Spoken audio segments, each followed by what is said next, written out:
Hello, magandang araw sa inyong lahat at welcome back to Chris RD Gymnastics Channel. At malapit na 2 days from now, magaganap na ang Asian Artistic Gymnastics Championship 2025 Senior na magsisimula sa Thursday. So, sa Thursday na, which is on June 6, 2025.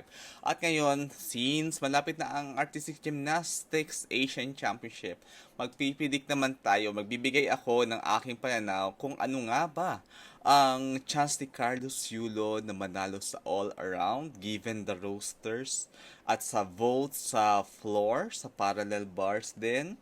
At sino yung mga matitinding makakalaban ni Carlos Yulo dito sa Asian Artistic Gymnastics 2025.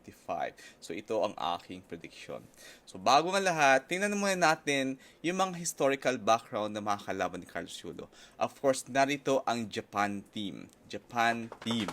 Alright, sa Japan team, nariyan talaga ang roster ng mga pinakamagagaling sa all-around at sa mga apparatuses. So si Carlos Yulo, alam naman natin na since 2022, nung nagsimula siyang lumaban sa Asian Championship sa Doha, siya ay pangalawa sa all-around. Nung naman 2023, pangalawa din siya sa all-around given na naroon si Oka Shinosuke. Noong 2022, ang gold nun ay taga-China. Noong 2023, si Oka Shinosuke ay naroon at noong 2024 naman is naroon din si Oka Shinosuke ng Japan. So, pumapangalawa lang si Carlos Yulo sa all-around noong 2022. 2023 and also 2000 noong 2024 naman nag-gold si Carlos Yulo sa all-around kasi yung Team Japan is wala nang Team Japan noong 2024 Asian Championship dahil yung Team Japan is qualified na sila sa Olympics kaya hindi na sila lumaban sa Asian Championship. Lumaban man pero hindi na sila lumaban. Yung China lang lumaban, parang yung mga hindi nakasali sa Olympics na bansa, hindi yung na-qualified na sa Olympics, hindi sila lumaban. Well, anyways, dito sa 2025 na Asian Championship Artistic Gymnastics, narito ang Team Japan. At narito sina Oka Shinosuke, na gold ng Paris Olympics 2024 sa all-around. At narito din si Kazuma Kaya. Si Kazuma Kaya is nag-second siya ng qualifications all around nung World Championship 2023. Si Hashimoto Daiki nung iso pang third place lang. Well, anyways, hindi lumaban si Kazuma Kaya sa finals kasi mas pinili nilang lumaban si Hashimoto Daiki sa all around noong 2023 World Championships. Si Carlos Yulo noon nung all around 2023 is hindi siya napasama. Wala siya doon kasi mas laking problema ang kinaharap ni Carlos Yulo noon. Pero noong 2022, pangmalo si Carlos Yulo sa World Championship noon sa all-around. So, ang sinasabi natin dito, given the roster na pag nariyan si Kazuma Kaya, si Carlos Yulo behind Kazuma Kaya sa all-around.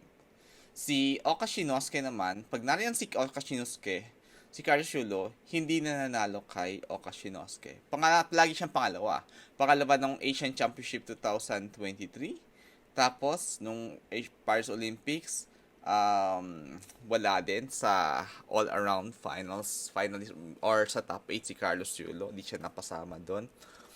So, tapos, meron pa sa Japan team na si Chunogai Tomoharo. Si Chunogai Tomoharo ay pangatlo sa All Japan na all-around finals which is 165.396 points siya at si Hashimoto Daiki at si Oka is 169.095.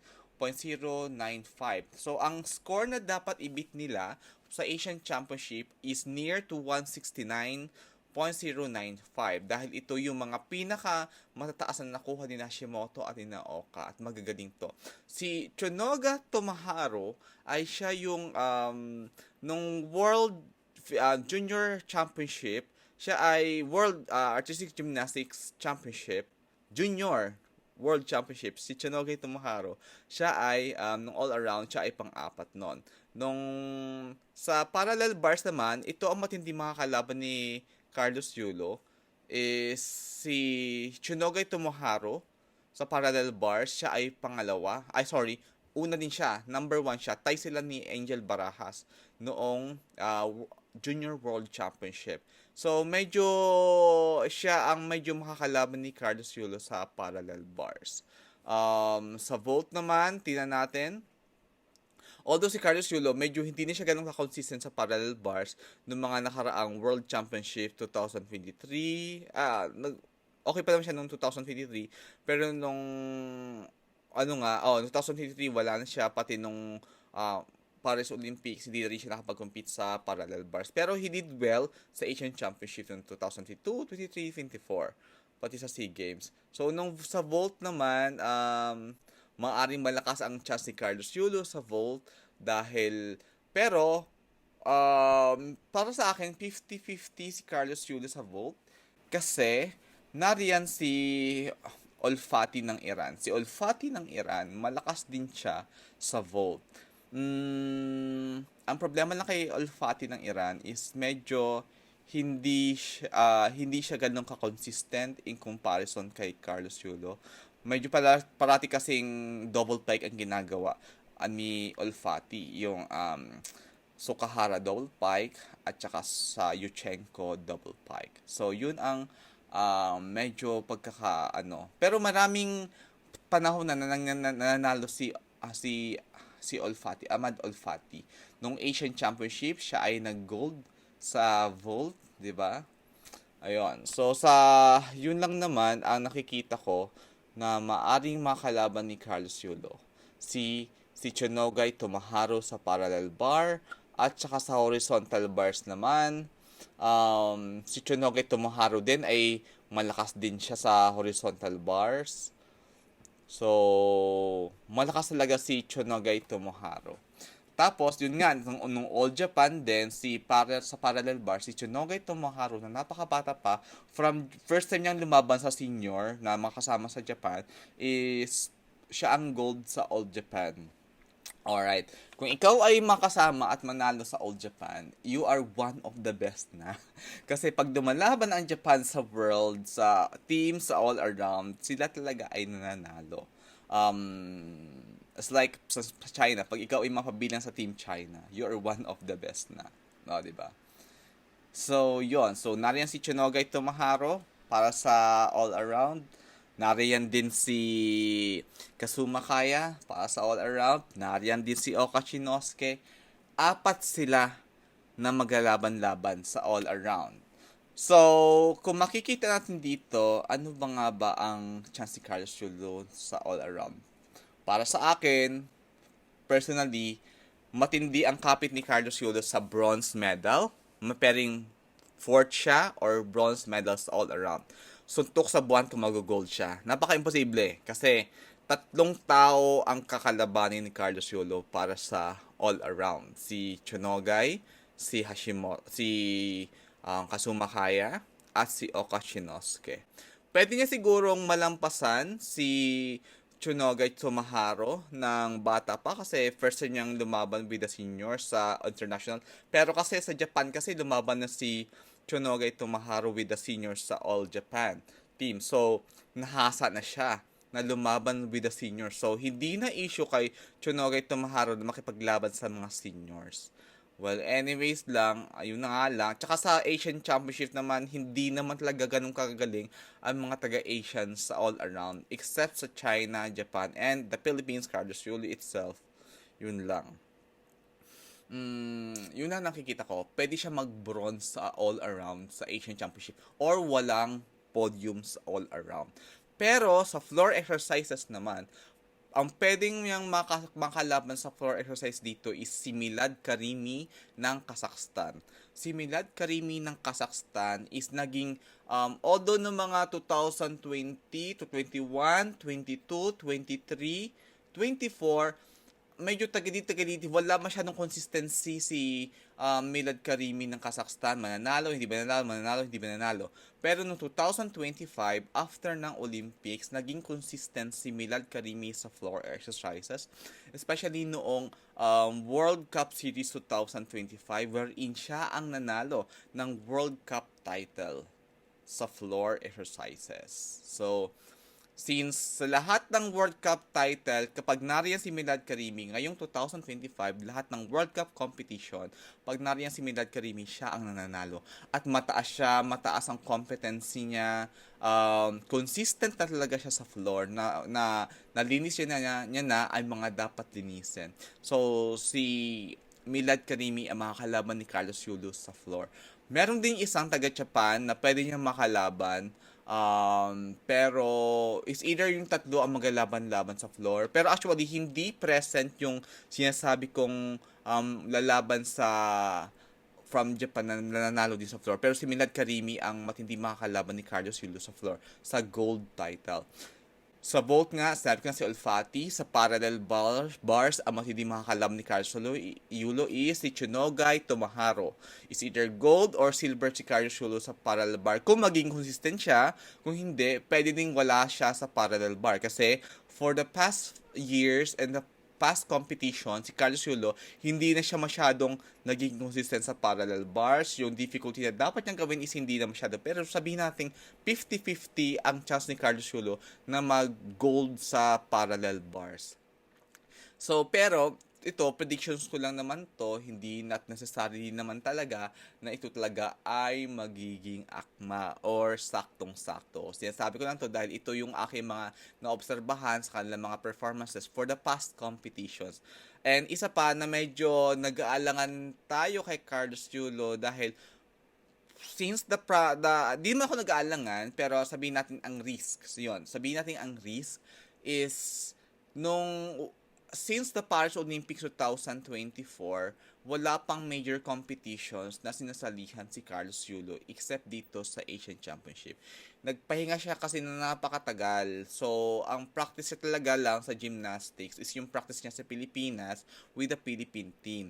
Ngayon, yung competition or sabihin nating practicing in the gymnastics together with the other nationalities is hindi napapractice si Carlos Yulo. Tatandaan natin, si Carlos Yulo, medyo meron siyang issue sa mental stability. Kapag nagkakaroon siya na nakikita niya yung mga malalakas na kalaban, medyo humihina siya.